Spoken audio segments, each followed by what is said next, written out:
গ্রেফতারের পর আদালতে নেওয়া হচ্ছে সাবেক সংসদ সদস্য ও কণ্ঠশিল্পী মমতাজ বেগমকে। আপনারা দেখছেন যে নিরাপত্তা নিশ্চিত করার মাধ্যম দিয়েই কিন্তু মমতাজ বেগমকে নেওয়া হচ্ছে। আপনাদেরকে যদি দেখা যে কিছুক্ষণ আগে থেকে কিন্তু আমরা দেখছি যে chief metropolitan magistrate court Dhaka অর্থাৎ সিএমএম কোর্টে কিন্তু নিরাপত্তার বেষ্টনীর মাধ্যমেই আমরা দেখছি যে মমতাজ বেগমকে নেওয়া হচ্ছে। আপনারা জানেন গতকাল রাতে রাজধানীর ধানমন্ডির একটি বাসা থেকে মহানগর গোয়েন্দা অর্থাৎ ডিবি পুলিশ তাকে গ্রেফতার করে এবং আজ সকালে কিন্তু মিরপুর থানায় মমতাজ বেগমকে হস্তান্তর করা হয় এবং এখন তাকে ঢাকা সিএমএম কোর্টে নেওয়া হচ্ছে।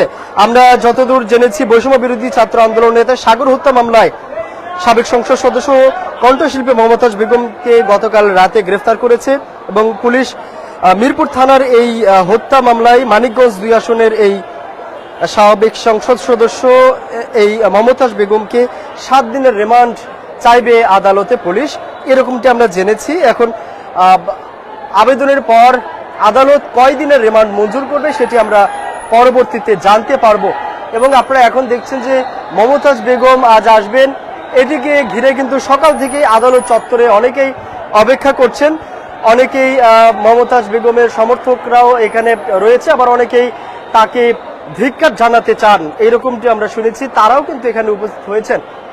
এবং আপনারা জানেন যে মমতাজ বেগম কিন্তু সম্প্রতি একটি গান গাওয়ার মাধ্যমে কিন্তু আবারও আলোচনা এসেছেন এবং আজ আমরা যেমনটি দেখছি তাকে কিন্তু গতকাল রাতে ধানমন্ডির স্টার কাবাবের পেছনেই একটি বাসা থেকে তাকে গ্রেফতার করা হয়েছে।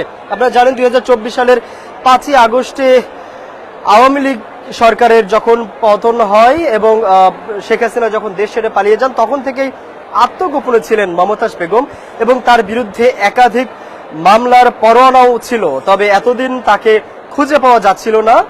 এবং আপনারা জানেন যে মমতাজ বেগম 2008 সালে 9ম জাতীয় সংসদে সংরক্ষিত আসনে নারী এমপি সদস্য হিসেবে সংসদ সদস্য হন এবং 2018 সালে তিনি মানিকগঞ্জ 2 আসন থেকে সরাসরি নির্বাচিত হন এবং সংসদে কিন্তু সক্রিয় ভূমিকা রাখেন। তবে 2024 সালের নির্বাচনে কিন্তু তিনি একই আসনে আওয়ামী লীগের প্রার্থী হিসেবে অংশ নিলেও স্বতন্ত্র প্রার্থী ছিলেন সেখানে জাহিদ আহমেদ, তার কাছে কিন্তু তিনি পরাজিত হয়েছেন।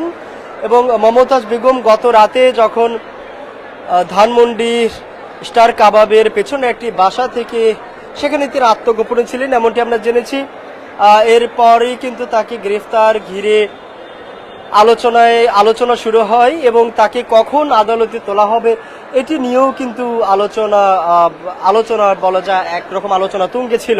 এবং সর্বশেষ আমরা জানতে পারি ঢাকার সিএমএম কোর্ট অর্থাৎ চিফ মেট্রোপলিটন ম্যাজিস্ট্রেট কোর্টে তাকে তোলা হবে, এরকমটি আমরা ঘণ্টাখানেক আগেই জানতে পারি এবং এই মাত্র তাকে আদালত চত্বরে আনা হয়েছে এবং কিছুক্ষণের মধ্যেই তাকে আদালতে নেওয়া হবে। এবং যেমনটি আপনাদের জানিয়েছি গ্রেফতারের পর কিন্তু যে হত্যা মামলাটি ছিল মিরপুর থানায় কিন্তু তাকে হস্তান্তর করা হয় এবং সর্বশেষ আমরা যেমনটি জেনেছি তাকে এই 7 দিনের একটি রিমান্ড চাইবে পুলিশ এরকমটি জেনেছি। এবং আদালত চত্বর যেহেতু তাকে আনা হয়েছে অল্প কিছুক্ষণের মধ্যেই তাকে আদালতে নেওয়া হবে। এবং তার সাথে তার আগ মুহূর্তে আমরা দেখেছি আওয়ামী লীগের আরো বেশ কিছু নেতাকর্মীকে কিন্তু আদালতে নেওয়া হয়েছিল। কিছুক্ষণ আগে আমরা দেখেছি জয় বাংলা জয় বঙ্গবন্ধু স্লোগানে তারা বের হয়েছেন এবং সেখানে জুতা নিক্ষেপও করতে দেখেছি আমরা আওয়ামী বিরোধী কিছু মানুষকে। এবং এখনো কিন্তু ঠিক মমতাজ বেগমের পেছনের যে গাড়িটি ছিল সেখানে গাড়িটি এখনো দেখছি আমরা, সেখানে কিন্তু আরো কিছু আসামিকে আমরা দেখছি। এছাড়া মমতাজ বেগমকে বিশেষ নিরাপত্তার মাধ্যমে নেওয়া হয়েছে যেহেতু তিনি বাংলাদেশের বর্তমানে আলোচিত একজন ব্যক্তি এবং তিনি এক সময়ের জনপ্রিয় কণ্ঠশিল্পী ছিলেন এবং যখন আওয়ামী লীগের মনোনয়নে তিনি একবার 2008 সালে সংরক্ষিত নারী আসনে সংসদ সদস্য হয়েছেন এবং এরপরের নির্বাচনে তিনি সরাসরি সংসদ সদস্য হয়েছিলেন। এর পরের নির্বাচন অর্থাৎ সর্বশেষ 2024 সালে নির্বাচনে কিন্তু আওয়ামী লীগের মনোনীত প্রার্থী থাকলেও তিনি স্বতন্ত্র একজন প্রার্থীর কাছে তিনি পরাজিত হয়েছিলেন। বলা যায় জনপ্রিয় এক সময়ের কণ্ঠশিল্পী কিন্তু একটা সময় যখন দলীয় পরিচয় ধারণ করে সংসদ সদস্য হিসেবে মনোনীত হয়েছেন এবং দলীয় পরিচয়ে তিনি সামনে এসেছেন, তখন থেকে কিন্তু তার জনপ্রিয়তায় ফাটল দেখা যায়। তিনি জনপ্রিয় শিল্পী হিসেবে থাকলেও একটা সময় কিন্তু তিনি সমালোচিত একজন ব্যক্তি হিসেবে আবারও পরিচিতি লাভ করতে শুরু করেন এবং 5ই আগস্টের পরে এই একসময়ের এই জনপ্রিয় কণ্ঠশিল্পী কিন্তু পলাতক হিসেবে থাকেন। তার বিরুদ্ধে হত্যা মামলা সহ একাধিক মামলা হয় এবং তার বিরুদ্ধে গ্রেফতারি পরোয়ানাও জারি করা হয় এবং তিনি দেশেই ছিলেন এবং একটা সময় কিন্তু জানা যায় যে তিনি দেশ ছেড়ে পালিয়েছেন। তবে সর্বশেষ আমরা দেখেছি গত রাতে কিন্তু আমরা দেখেছি তাকে